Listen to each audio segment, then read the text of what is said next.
welcome you all for the today's session on orientation of National Education Policy. A very good morning to all of you, all students, staff and members of the Innovation Cell. I welcome all of you, all the students and the members for a session on Innovation Cell. And you will be enhancing your knowledge on national medical education and also on national medical education's highlights. There will be two lectures, first by Dr. Aditya Sharma, who's a wonderful speaker and who will enlighten you on national education system and the highlights of the system. We have Dr. Aditya Sharma, who is the registrar of the Shankar Mahavir University, and the purpose of giving you this particular session out here is regarding some out-of-the-box thinking, and we start with that by Dr. Aditya, and further. We have our team of Innovation Council sitting out here with the Principal Mac. Over to you, Dr. Thank you, Professor Malpaisa. Good morning, Honorable Principal, Shankar Mahavir Medical College, faculty members, my worthy colleagues, and dear friends. As we all know that nowadays National Education Policy (NEP) is becoming the buzzword in the education world nowadays in India. So we all are talking about National Education Policy 2020. To go about any of the educational institution or any organization, everywhere, wherever you go, you come across the word NEP, National Education Policy. So we all just want to know what is National Education Policy. And before we dive into the details of National Education Policy, we also need to understand why this policy was brought in for us. What was the need? Because we all were going nicely. The education, higher education or the school education was going nicely. What was the need to introduce national education? The mind of, I think, comes to the mind of everyone. Why it was introduced. The reason for introducing national education policy in 2020 was that earlier, whatever education we were having, whether you talk about the school education or you talk about the higher education, whenever we were having the education, it was primarily focused on faculty-centric education. It was focused on equity. It was focused on access of education to all the sectors of the society. But what was lacking in this was about that it was not student-centric. There was not flexibility in the education. Whatever current system of education we have as of nowadays, it is highly fragmented. It is highly fragmented and divided into sectors like medical fields, like science, like engineering. It is art, it is science.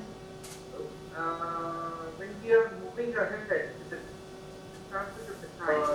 there is a need and the multidisciplinary intelligence, there is a current system of machine learning. So without having the knowledge about without having the knowledge about the actually learn in the world in the country. So in order to bring the multidisciplinary flavor into the education, this policy was brought in. Another important point for bringing this national education policy was that there was this emphasis on the development of cognitive in our education. As I said earlier about the education come out of your medical science and go on and see even what is the domain. Again, there is the extensive use of artificial intelligence. What are going to be the outcomes? So, expectation these have once a candidate, once a student acquires a level of PhD. So there was much less emphasis on scientific skill, there was much less emphasis on learning how to do. So in today's world, when we see that when the world is growing, it is undergoing rapid changes, whether we talk about technology, whether we talk about medical science, whether we talk about any sphere related to the knowledge, there is a rapid change taking place. And to keep pace with the change that is coming up, we need to have a skilled manpower which can not only get the expertise out of this education, but also able to deal with the society policy. So, when we see that even if in your medical science, you must be observing that number of simulation studies are coming up. You must be observing that many of the procedures in medical surgery, or in order to motivate more students, because in India we do not only have the students coming from upper strata of the society, we have students coming from various other levels of the society. So, in order to motivate students to pursue higher education, there was a need to make the education more flexible. Because आप ये देखिए कि बहुत सारे से society में ऐसे भी लोग हैं जो हायर एजुकेशन इसलिए नहीं लेते कि उनकी फैमिली फाइनेंशियल कंडीशन इतनी अच्छी नहीं होती है कि वो अपना हायर एजुकेशन 3 साल का डिग्री प्रोग्राम या 4 साल का डिग्री प्रोग्राम को परस्यू कर सकें. So to attract them towards pursuing higher education, यहाँ पे flexibility introduce किया गया. Based upon their area of interest, based upon their condition, वो अपना एडमिशन लें. 1 साल पढ़ने के बाद उनको लगता है कि उन्हें वो जो टेक्निकल स्किल्स उनको चाहिए या जो उसको स्किल चाहिए अपना करियर बनाने के लिए, वो 1 साल का सर्टिफिकेट लेकर के अपना काम शुरू कर सकते हैं. या 2 साल का प्रोग्राम करने के बाद डिप्लोमा करके भी अगर करना चाहे, अपना करियर बनाना चाहे अपने एरिया ऑफ इंटरेस्ट में, तो वो कर सकते हैं. तो इसी के लिए ये आपका इंट्रोड्यूस किया गया है national education policy, where they are trying to make the system more flexible, more holistic. Another important feature about the national education policy is that they are trying to make, in order to make the system more flexible, they have introduced the choice-based credit system, wherein there is a facility of availing a number of courses from the areas of interest of the student. Like if a student takes admission in I'll take an example here to explain what is choice-based credit system. Like if a student takes admission in B.Tech Computer Science and he has also good skills or he has interest in music, 1 or 2 courses he can take for music also, and that will the credit of those courses will be added to his degree. So if you want to say about this policy, then that they want to make the education more based on learning outcomes. If you take example of your ABBS curriculum, which was introduced by the National Medical Commission from the batch 2019-20, where for each and every course like anatomy, physiology, biochemistry, they have set the course, they have set the learning outcome. What they want that they do not want the study or the education to be just based on cramming the subject. They do not want the students to just to learn and cram this. They want the students to really develop the skills in themselves, so that once they are out, they are having the expected outcomes with them. They are well equipped with the skills. So they have set the learning outcomes for each and every course. And similarly, the way it has been done in medical education, it has also been done in various other programs also. In other there is extensive use of artificial intelligence, and they are also trying to promote the machine learning in a way to without having the knowledge, they take more interest in improving the current system, and they take more interest in the content delivery. When we talk about content, another important feature about another important feature of national education policy is that there is just focus on content and more focus on experiential learning, less focus on inquiry-driven learning, more focus on come out of your medical practical. So we are trying to even theoretical part. Again, there is content, theoretical content in the curriculum, and I'm trying to make that more practical, more inquiry-driven, education, more experiential learning, where the student, each and every student has the exposure about whatever they are learning, whatever they will talk to them, they are having much wider exposure of. So this is another important feature of the national education policy. And when it comes to the regulation, the regulatory system, again we are going to bring a lot of reform into the regulatory system also of the education. Like take example, the fresh example is the formation of National Medical Education Commission. Another important, one of the aspects of the national education policy, wherein they are trying to restructure the regulatory framework. They want to have any regulatory system. They want the regulatory system in a way wherein there must be focus on development of the curriculum, development of the pedagogy of the curriculum. Then they want quality also to be introduced in the institution of higher education. They want proper monitoring of the institutions, proper monitoring of the delivery also, proper monitoring of the various processes of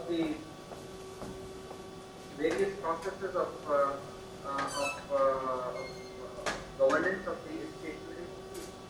So, National Accreditation Council, like the way we have currently NAAC and NBA, National Board of Accreditation and National Accreditation and Assessment and Systems of Party, they are going to do away with this important and will be having one body for accreditation knowledge of all the institutions of higher education, whether it is medical, whether it is dental or technical or science or art, whatever kind of, whatever the nature of the institution, there will be one accreditation body that will be known as the National Accreditation Council. Prime objective of National Accreditation Council would be like to bring to ensure that all the benefits of patients come out of your certain levels of quality in your agriculture domain. Again, there is governance of artificial intelligence, and there must be quality when they are granted autonomy. Various programs, and it will be working in collaboration with the National Skill Qualification Framework. So, this General Education Council will be maintaining the expected learning outcomes for higher education programs, which was not as a graduate activity. So, higher education qualifications leading to a degree, diploma, or certificate can be described by this General Education Council. The main objective is to make the level of the degrees at par with the level of degrees which are being awarded. National education policy is that it is going to grant more of the autonomy to the institutions of higher education based upon the infrastructure they have, based upon the quality they have, based upon the grading done by the accreditation body.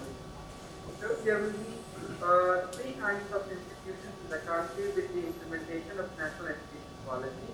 One would be research level university, second would be teaching learning university, and third would be autonomous college or degree awarding autonomous college. Is trying to bring in, And another important thing is that national education policy is also having good focus on promoting digital education also, online system of education also.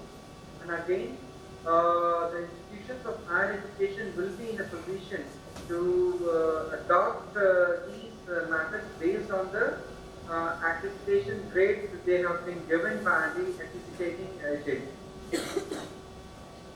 So, this is how this national education policy is trying to do away with the fragmented system of higher education in the system. They are trying to make the higher education system more multidisciplinary, more holistic, and there is more focus on cognitive skills and learning outcomes. And they are trying to do away with the rigid separation of disciplines, and they want to give more access to all socioeconomically disadvantaged area of the society, disadvantaged sectors of the society. The students and faculty members can also ask some questions if they have some queries. I think it will be more productive if the session is more interactive rather than hands speaking, constantly speaking and people listening to me.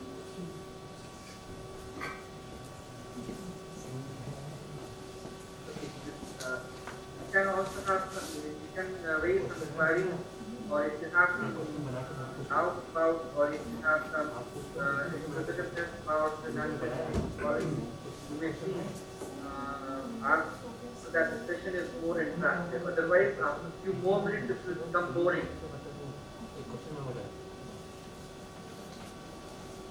The house is open for the discussion. The system can be more interactive rather than only focusing on towards the teaching. To make it more interactive, currently we have been following more faculty-centric system of delivery.